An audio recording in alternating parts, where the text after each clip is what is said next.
Well, okay, YouTube, here we are at the range, and this is the second part of the video of how accurate can muzzleloading rifles be, especially the older style like the Hawkins and the Kentuckys, be at longer ranges. Now, the longest I've got for my range here, this is about 140 yards. That's where that silhouette target is set up. There's no bullseye on it, there's no target, there's no X's, no nothing. Just the silhouette itself. And I'm using the CVA Mountain Rifle, like I said before. 3F Goex, 70 grains, with the 45 caliber Maxi bullets, the old Thompson Center Maxi bullets. No sabots, no nothing. These are just straight bullets. I have some that are lubed with mink oil, which I've been trying lately and seem to get really good results. And the other 3 or 4 that I'm going to use are lubed with boar butter, which I've been using for a very long time, for years. But the secret's going to be, again, how accurate can these be? You know, considering, like I said before, when I discussed the Civil War snipers and the sharpshooters, and how there's really more to them than just rifles with scopes. Most of them were using open sights, not scopes. And especially in the case of Jack Hinson, his rifle had very primitive sights at best, and he was shooting out to 325 yards. So I'm going to try 3 shots at that target with the mink oil bullets, and then I'm going to try 3 with the boar butter, and we'll see what happens.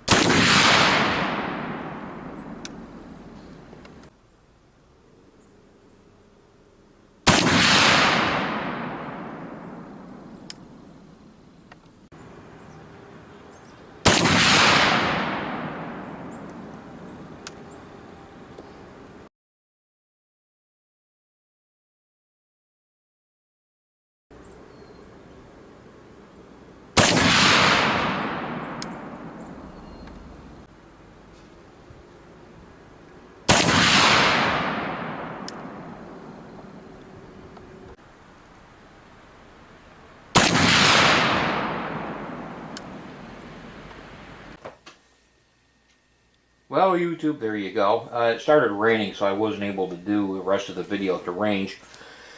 So I just brought the target back here. As you can see, I mean, all 6 holes at 140 yards. I was using, again, a simple rest. I wasn't using like a full vise or anything like that. Just something to keep the gun still up front.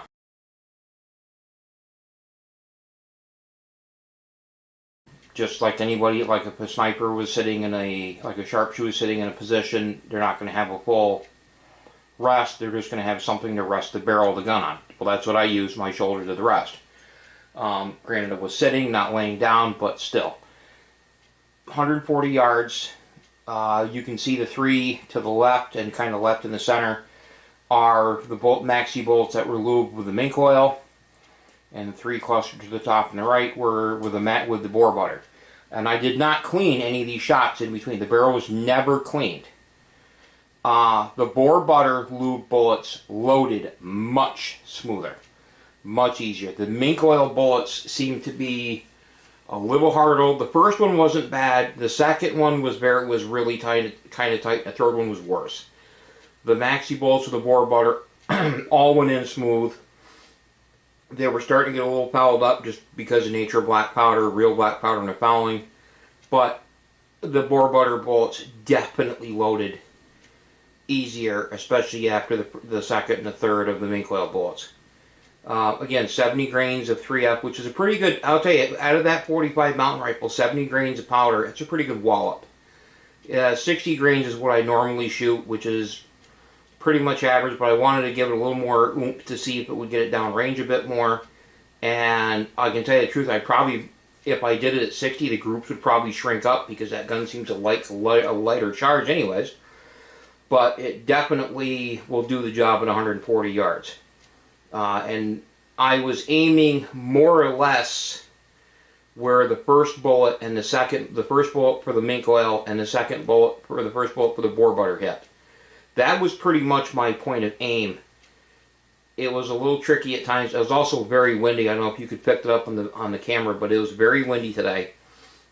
So I don't know if that had anything to do with the group sizes getting as big as they did, but still, this goes to show you that these older rifles, these older muzzleloaders with the correct bullets, not necessarily patched round balls, although they will do it. When you get a more closely matched bullet, like Jack Hinson did with his rifle, again, the gunsmith made a bullet mold to go with that rifle. The Dimmick rifles that were for the 66 Illinois, each had their own mold for that gun, so that they could make the correct bullets, and they were a pointed bullet. They were not patched round ball, and that seemed to be the case. You know, of course, the Civil War, you had the Maxi, you had the mini bullet, the mini A. Those were exceptionally accurate, and again, it's one of those things where people today just don't seem to get the picture that these older guns were used extensively at longer ranges, and that's up 300 yards or more in case of the Whitworth and some of the better rifles. So with that being said, YouTube, don't let anybody discourage you if you see, and again, this is a CVA. The only thing that's been done to this gun is that's not original is it's got an L&R lock to it. The barrel is the exact same barrel the gun come with. That mountain rifle is probably pushing 40 years old, at the very least 35. They stopped making them in the mid to late 80s. Traditions makes them now, that CVA hasn't made them for well over 30 years. And that gun, again, is pushing probably 40 years old. It's a 40-year-old barrel.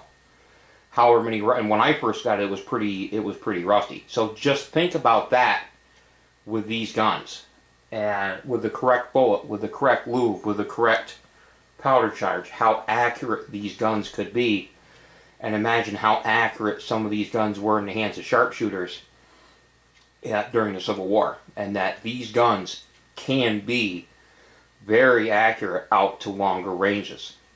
Again, I wish I had a longer range than what I had. I'd love to try this out to 200-300 yards just to see how it would do. Given that most of these bullets, at least the ones, the Mink oil bullets, the early bullets, were pretty much, for the most part, dead center at 140 yards. And not a lot of drop for the few of them.